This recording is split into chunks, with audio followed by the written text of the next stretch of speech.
पिछले 4 दिनों से हमारे देश के हर परिवार में दिल्ली के श्रद्धा हत्याकांड की चर्चा हो रही है और लोग इस दिल दहला देने वाली घटना को लेकर बहुत सख्ते में है, हैरानी में है। और आज हमारे देश के हर परिवार में मां और बेटी के बीच यही बातचीत चल रही है। हर मां अपनी बेटी को लेकर परेशान है। हर मां अपनी बेटी से यह पूछ रही है कि क्या तुम्हारे जीवन में आफताब जैसा कोई लड़का तो नहीं। लेकिन क्या आप कल्पना कर सकते हैं कि हमारे ही देश का एक खास वर्ग ऐसा है जो श्रद्धा के टुकड़े टुकड़े करने पर आफताब के लिए ना तो सिर्फ तालियां बजा रहा है, ना सिर्फ तालियां बजा रहा है, बल्कि यह भी कह रहा है कि उसे इस हिंदू लड़की की हत्या की खबर सुनकर इन लोगों को बड़ा मजा आया। यानी जिस घटना ने पूरे देश को दहला दिया, उस घटना पर हमारे ही देश के कुछ खास लोग जश्न मना रहे हैं। और ये जश्न कहीं और नहीं बल्कि आफताब के फेसबुक और इंस्टाग्राम अकाउंट पर मनाया जा रहा है। आज हमारी टीम ने आफताब के तमाम सोशल मीडिया अकाउंट्स की जांच की। हमने देखा वहां जाकर कि आफताब के जो सोशल मीडिया अकाउंट्स हैं उन पर क्या क्या एक्टिविटीज हैं, लोग क्या लिख रहे हैं। और हमने ये देखा कि इस घटना के बाद लोग आफताब के प्रोफाइल पर क्या क्या लिख रहे हैं। और इस दौरान हमें जो बातें पता चली उन पर शायद आप भी यकीन नहीं कर पाएंगे। सबसे पहली चीज हमने जो देखी वो ये कि आफताब की गिरफ्तारी के बाद से हजारों लोग उसके फेसबुक और इंस्टाग्राम अकाउंट पर अपने कमेंट्स लिख रहे हैं।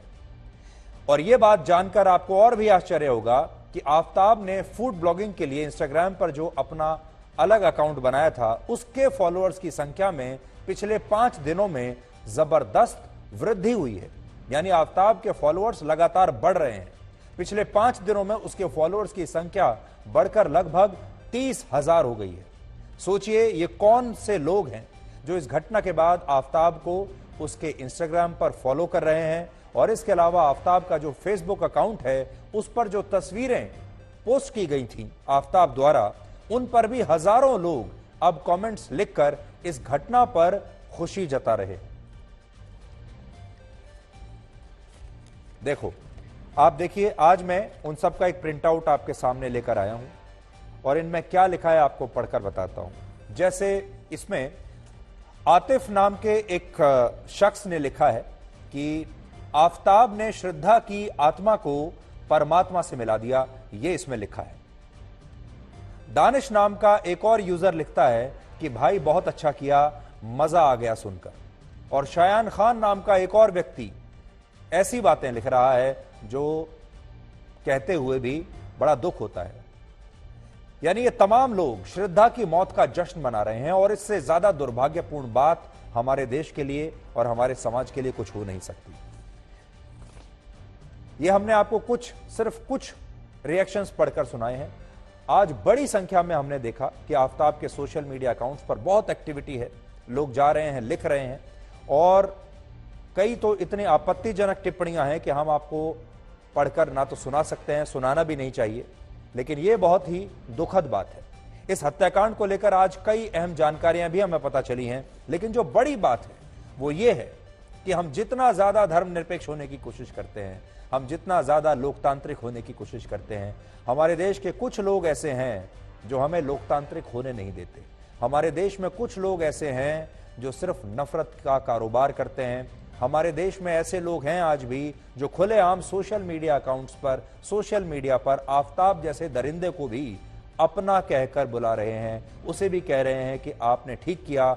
और इस पूरे हत्याकांड ने एक वर्ग ऐसा है जिसे 2 हिस्सों में बांट दिया है, वो भी धर्म के नाम पर। और बहुत सारे लोग अब इसका जश्न मना रहे हैं। मैं बहुत कम बात कर रहा हूं, बहुत कम बोल रहा हूं, अपने आप को बहुत कंट्रोल करके बोल रहा हूं। जो हमें देखने को मिला वो तो इससे कहीं ज्यादा है। अब आपको बताते हैं कि आज के नए अपडेट्स क्या हैं। और जैसे जैसे इस केस के बारे में नई नई जानकारियां मिल रही हैं, वैसे वैसे हैरानी और बढ़ती जा रही है। जैसे आफताब ने श्रद्धा के खून से सने जिन कपड़ों को नगर निगम की जिस गाड़ी में फेंक दिया था, उस गाड़ी की पहचान अब पुलिस ने कर ली है। और पुलिस ने ऐसे स्थानों की भी जानकारी जुटा ली है जहां इस गाड़ी से रोजाना कचरा ले जाकर फेंका जाता था।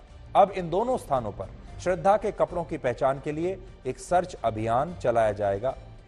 दिल्ली पुलिस की एक टीम आज फिर से उस जंगल में पहुंची जहां आफताब ने श्रद्धा की लाश के टुकड़े लगातार 18 दिनों तक फेंके थे और पुलिस का कहना है कि उसे श्रद्धा की लाश के 13 से ज्यादा टुकड़े अब मिल चुके हैं, लेकिन पुलिस को सिर अब भी नहीं मिला है और सिर का मिलना बड़ा जरूरी है।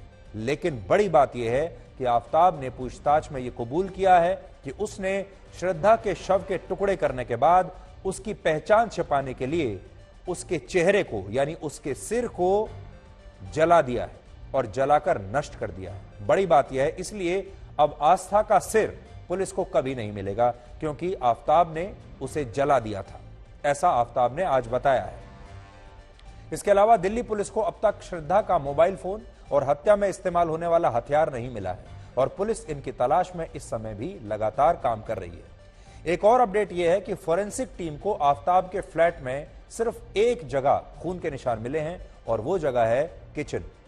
पुलिस का कहना है कि आफताब ने इस फ्लैट की बाकी सभी जगहों से खून के निशान मिटा दिए थे और इसके लिए उसने जिस वैक्यूम क्लीनर का इस्तेमाल किया वो उसने ऑनलाइन ऑर्डर करके खरीदा था।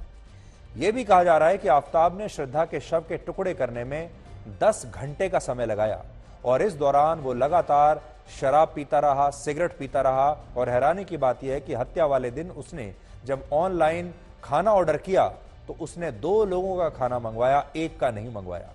तो सोचिए, एक तरफ वो 10 घंटे तक श्रद्धा के शरीर के टुकड़े टुकड़े करता रहा, दूसरी तरफ शराब भी पीता रहा, साथ साथ सिगरेट पीता रहा और साथ ही उसने खाना भी मंगवाया अपने लिए। यह सब कुछ साथ साथ चल रहा है। पुलिस अब आफताब को उत्तराखंड और हिमाचल प्रदेश में उन स्थानों पर लेकर जाएगी जहां वो श्रद्धा के साथ दिल्ली आने से पहले वेकेशन के लिए गया था, घूमने के लिए गया था। एक और अपडेट यह है कि पुलिस को आफताब का नार्को टेस्ट कराने की अदालत से मंजूरी मिल गई है और आफताब ने भी इस टेस्ट के लिए अपनी सहमति दे दी है। इसके अलावा कोर्ट में आज वीडियो कॉन्फ्रेंसिंग के जरिए आफताब को पेश किया गया और उसे 5 दिन की पुलिस हिरासत में भेज दिया गया है। तो पुलिस के पास अभी 5 दिन और हैं उससे पूरी जानकारी निकलवाने के लिए, सारे सबूत इकट्ठा करने के लिए। आपने देखा होगा जब इस तरह की घटनाएं होती हैं तो हमारा समाज इसके खिलाफ संगठित होकर खड़ा हो जाता है। यह हमारे समाज की अच्छी बात है। और आपने नोट किया होगा कि निर्भया गैंगरेप के दौरान भी ऐसा ही हुआ था, जब लोग सड़कों पर आ गए थे, प्रोटेस्ट करने लगे थे, कैंडल मार्च निकाल रहे थे और ये वो लोग थे जिन्हें किसी ने कहा नहीं था आने के लिए। लोग स्वेच्छा से सड़कों पर उतर रहे थे और तब हमें ऐसा लगा था कि निर्भया जो निर्भया कांड हुआ है, इसके बाद हमारे देश में महिलाओं के खिलाफ होने वाले ऐसे मामले रुक जाएंगे क्योंकि हमारा समाज जागृत हो चुका है। लेकिन ऐसा हुआ नहीं। थोड़े दिन की बात थी, थोड़े दिन टीवी वालों ने, मीडिया ने सब कुछ दिखाया, लोगों ने प्रोटेस्ट किए, थोड़े दिन लोगों को याद रहा और फिर हमारा समाज और हमारे लोग भूलते चले गए।